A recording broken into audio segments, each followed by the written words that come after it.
Hi, this is Shekhar Guragala. Welcome to my YouTube channel.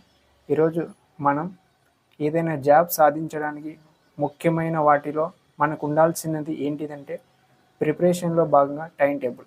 చాలామంది వాళ్ళు ఏ విధంగా సక్సెస్ అయ్యారు అని చాలామంది సక్సెస్ స్టోరీస్ చూసింటాం. వాళ్ళు చాలామంది వాళ్ళ యొక్క టైం టేబుల్ని మనతో షేర్ చేసుకునే విషయాలు కూడా మనం యూట్యూబ్లో ఇంటర్వ్యూలో మనం విని ఉంటాం. అయితే మనం ఏ విధంగా సక్సెస్ కావాలి అంటే టైం టేబుల్ ఎలా ఉండాలి అనే దానిలో భాగంగా నాకు తెలిసిన ఇన్ఫర్మేషన్ మీతో షేర్ చేసుకోవాలని అనుకుంటున్నాను. మొదటగా మనం ప్రిపరేషన్ స్టార్ట్ చేసిన రోజు నుంచి మనకి ఎగ్జామ్ జరిగే వరకు ఎన్ని సంవత్సరాల టైం ఉంది, ఎన్ని నెలల టైం ఉంది, ఒక 2 ఇయర్స్ ఉందా ఎగ్జామ్ జరిగే రోజుకి, లేదా 1 ఇయర్ ఉందా, ఒక 6 నెలలు ఉందా అనేది టైం సెట్ చేసుకోవాలి. ఈ టైం సెట్ చేసుకున్న తర్వాత మన సిలబస్ కాపీ తీసుకొని మనం ఎస్ఐకి ప్రిపేర్ అవుతున్నాం, గ్రూప్ 2కి ప్రిపేర్ అవుతున్నాం. ఎస్ఐకి ప్రిపేర్ అయితే ఎస్ఐలో ఉన్న సబ్జెక్ట్స్ ఏంది, అందులో హార్డ్ ఉన్న సబ్జెక్ట్ ఏంది, ఈజీ ఉన్న సబ్జెక్ట్ ఏంది, అందులో ఎక్కువ వెయిటేజ్ ఉన్న సబ్జెక్ట్స్ ఏవి, తక్కువ వెయిటేజ్ ఉన్న సబ్జెక్ట్స్ ఏవి, ఇవి డిసైడ్ చేసుకోవాలి. ఈ విధంగా డిసైడ్ చేసుకుంటే ఏమైందంటే మనం ఏ విధంగా ఫాలో అవ్వాలి, ఎన్ని గంటల చదివితే మనం సక్సెస్ అవుతాం అనే దానికి ఈజీ ఉంది.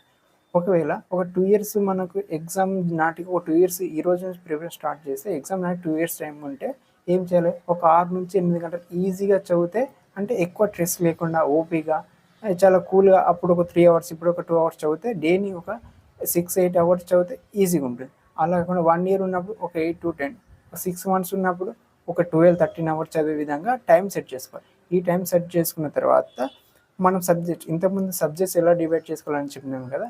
సబ్జెక్ట్ అంటే కొంతమంది మార్నింగ్ 6 నుంచి ఈవినింగ్ 6, మార్నింగ్ 4 నుంచి ఈవినింగ్ 4 అంటే ఇలా టైం. ఇక్కడ టైమింగ్స్ అనేది ఎవరి కన్వీనియంట్ టైం వాళ్ళు సెట్ చేసుకోవాలి. కొంతమంది డే మొత్తం చదివి రాత్రిపూట నిద్రపోతారు, కొంతమంది రాత్రి మొత్తం చదివి మార్నింగ్ పూట నిద్ర. అంటే ఎవరికి కంఫర్ట్గా ఉండే టైం జోన్ని వాళ్ళు సెట్ చేసుకొని ప్రిపేర్ అవ్వాలి. అయితే ఎప్పుడైనా మనం ఒక డే స్టార్ట్ చేసేటప్పుడు మార్నింగ్ ఈరోజు మనం 6 స్టార్ట్ చేస్తే ఏం చేయాలంటే ఒక 2 అవర్స్ నిన్న ఏం చదివినామో సబ్జెక్ట్స్ వాటిని ఒక 2 అవర్స్ అన్నీ ఒక్కసారిగా రివిజన్ చేసుకోవాలి. ఇలా రివిజన్ చేయడం చాలా ఎక్కువ ఉంటుంది. ఆ రివిజన్ చేసుకున్న వెంటనే ఫ్రెష్ మైండ్ ఉంటుంది. కాబట్టి డే ఎప్పుడు స్టార్ట్ చేస్తే మార్నింగ్ 6 చేస్తే 6కి, మార్నింగ్ 4కి చేస్తే 4కి, మార్నింగ్ 10కి చేస్తే 10. ఆ రివిజన్ చేసిన 2 అవర్స్ వెంటనే మనకు హార్డ్గా ఉన్న సబ్జెక్ట్ ఇది. ఫర్ ఎగ్జాంపుల్ ఎస్ఐ వాళ్ళకి మ్యాథ్స్ ఉంటుంది. మ్యాథ్స్ చాలామందికి హార్డ్ అనుకుంటారు. ఆ మ్యాథ్స్ని ఒక ఫ్రెష్ మైండ్ ఒక 2 అవర్స్ 3 అవర్స్ దానికి కేటాయించాలి. దాని తర్వాత వెంటనే మనకు సిలబస్లో మనం ప్రిపేర్ అయ్యే ఎగ్జామ్కి ఎక్కువ వెయిటేజ్ ఏది ఉంది, ఎస్ఐ వాళ్ళకి ఆర్థమెటిక్ రీజనింగ్ తర్వాత ఏది, మూమెంట్ ఉందా, ఎకనామీ ఉందా, ఇంకేదైనా సబ్జెక్ట్ ఉందా, ఆ సబ్జెక్ట్ని ఎక్కువగా చదవాలి. ఆ సబ్జెక్ట్ చదివిన తర్వాత వెయిటేజ్ తక్కువ ఉన్న దాన్ని చదువుతూ ఉండాలి. ఇదే టైంలో ఏం చేయాలి, ఇంకొకటి అంటే మనకి ఏదైతే హార్డ్ సబ్జెక్ట్ ఉంటుందో రాదనుకున్నామో అది డైలీ ఒక 1 అవర్ 2 అవర్స్ తరువుగా చదువుతూనే ఉండాలి. ఇలా చదువుతూ ఉంటేనే మనకు గుర్తుంటుంది. అది హార్డ్ ఉందని ఇచ్చిపెట్టి మళ్ళీ మనము అది ఎప్పుడో ఒకసారి 1 అవర్ 2 అవర్స్ చదివినాము, ఈ వీక్ వద్దులే నెక్స్ట్ వీక్ చదవంలే అన్నట్లు కాకుండా డైలీ చదువుతూ ఉండాలి. ఈ విధంగా చదువుతూ ఉంటే సక్సెస్ అవ్వడానికి చాలా అవకాశం.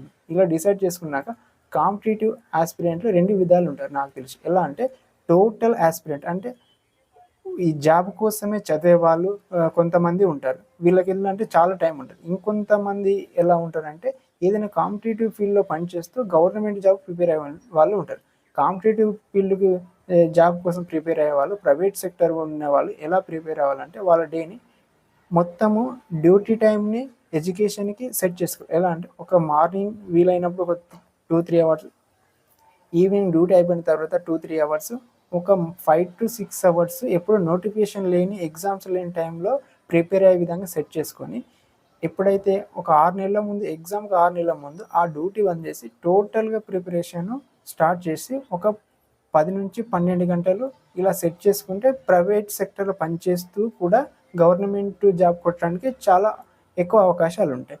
ఇలా చేసుకున్న తర్వాత ఇంకా అందరు ఆస్పిరెంట్స్ ఏం చేయాలంటే ప్రైవేట్ సెక్టర్లో జాబ్ చేస్తూ ఎగ్జామ్స్ ప్రిపేర్ అయిన వాళ్ళు, టోటల్ కాంపిటేటివ్ ఫీల్డ్గా జీవితం అంకితమైన వాళ్ళు, వీళ్ళందరూ ఏం చేయాలంటే ఒక 6 నెలల ముందు ఉన్నప్పుడు బాగా మన సబ్జెక్ట్స్ అన్నీ అయిపోయినాయి అనుకున్నప్పుడు టెస్ట్ సిరీస్ రాయాలి. ఆన్లైన్ ఆఫ్లైన్ టెస్ట్ ఒక 6 నెలల నుంచి బిఫోర్ ఎగ్జామ్ ఒక 2 months 1 month వరకు టెస్ట్ సిరీస్లు రాస్తే మనం ఎక్కడ వీక్ ఉన్నామో ఎక్కడ స్ట్రాంగ్ ఉన్నామో తెలిసిపోతుంది. ఆ తెలిసినప్పుడు మనం ఎక్కడైతే వీక్ ఉన్నామో అది ఎక్కువ చదువుతూ, స్ట్రాంగ్ ఉన్నామని కొంచెం తక్కువ చదువుతూ ఆ ఎగ్జామ్ 1 month బిఫోర్ బాగా రివిజన్ చేసుకుంటే సరిపోతుంది.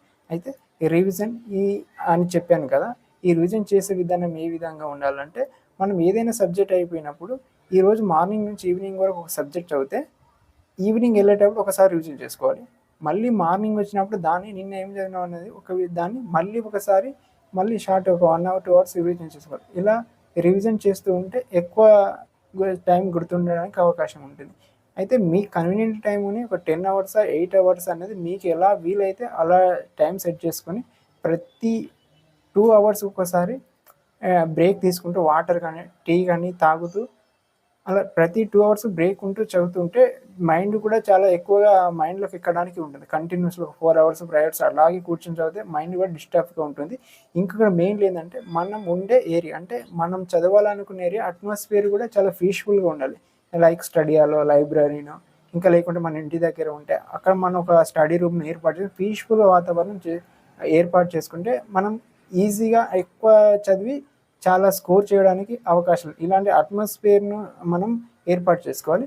ఇక మధ్య మధ్యలో 1 వీకో 2 వీక్స్ కొంత ఎవరైనా సేమ్ కాంపిటేటివ్ ఫీల్డ్లో ఉన్న వాళ్ళు, సేమ్ ప్రిపరేషన్ ఉన్న వాళ్ళైతే అప్పుడప్పుడు చిన్న ఒక 1 అవర్ 2 అవర్స్ అలా గ్రూప్ డిస్కషన్ లాంటిది చేసుకుంటే చాలా బాగుంటుంది, చాలా హెల్ప్ఫుల్గా ఉంటుంది.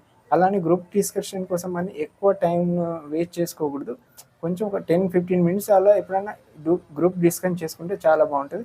ఇంకొకటి అయితే మొబైల్ మనం ఎలా యూజ్ చేయాలంటే మనకు ఎంతవరకు అవసరం ఉంటుందో అప్పుడు మాత్రమే మనం మొబైల్ యూజ్ చేయాలి. ఊకే మొబైల్ మనం చదువుతున్నప్పుడు పక్కన పెట్టుకొని ప్రతి నోటిఫికేషన్ వచ్చినప్పుడు అలా చూస్తూ మెసేజ్ చూస్తూ వాట్సాప్ చూస్తూ ఇలా కాకుండా మనం ఒక 2-3 అవర్స్కి ఒకసారి మొబైల్ చూడాలని మన మైండ్లో పెట్టుకొని మనకి ఇంపార్టెంట్ విషయం ఉన్నాడు మొబైల్ చూస్తే మనకు ఏదైనా డౌట్ వచ్చినప్పుడు తొందరగా మొబైల్ తీసి సెట్ చేసి గూగుల్లో వెతికి మనకు కావాల్సిన ఇంపార్టెంట్ పాయింట్ని నోట్స్లో ఒక దగ్గర రాసుకుంటే సరిపోతుంది. ఈ విధంగా ప్రిపరేషన్ చేస్తే మనం ఎక్కువగా సక్సెస్. నేను ఇలాగే ప్రిపరేషన్ ఫాలో అయ్యాను. ఆ టైం టేబుల్ ఎలా అంటే ఇలా సెట్ చేసుకోవాలి.